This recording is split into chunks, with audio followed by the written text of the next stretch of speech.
Hello viewers, কেমন আছেন সবাই? ভিডিওটা দেখে আপনাদের হয়তো জিভে জল চলে আসতে পারে, তার জন্য আমি কিন্তু দায়ী না।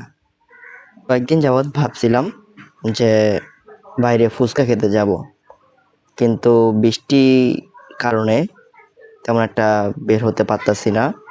তাই কি করব ভাবলাম বসে যে একদিন বাসায় ফুচকা বানিয়ে খাবো।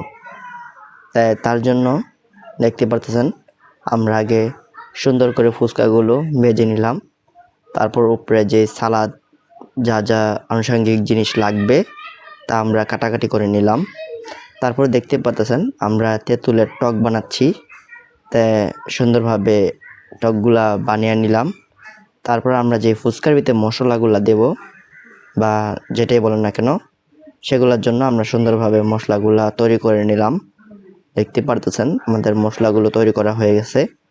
তা আমরা দেখতে পাচ্ছেন যা যা জিনিস নিলাম ফুচকা খাওয়ার জন্য, তো এটা আর কি সম্পূর্ণ প্রসেস।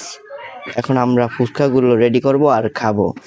ভিউয়ার্স, দেখতে পারতেছেন ফুচকাগুলো সম্পূর্ণ রেডি, টক দিয়ে খাওয়ার জন্য একবারে প্রস্তুত। তা আপনারা যা যা খাইতে মন চায় তাহলে এখান থেকে খেয়ে নিতে পারেন। ভিউয়ার্স, ফুচকার ভিডিওটা কেমন হয়েছে তা কমেন্টে বলে যাবেন।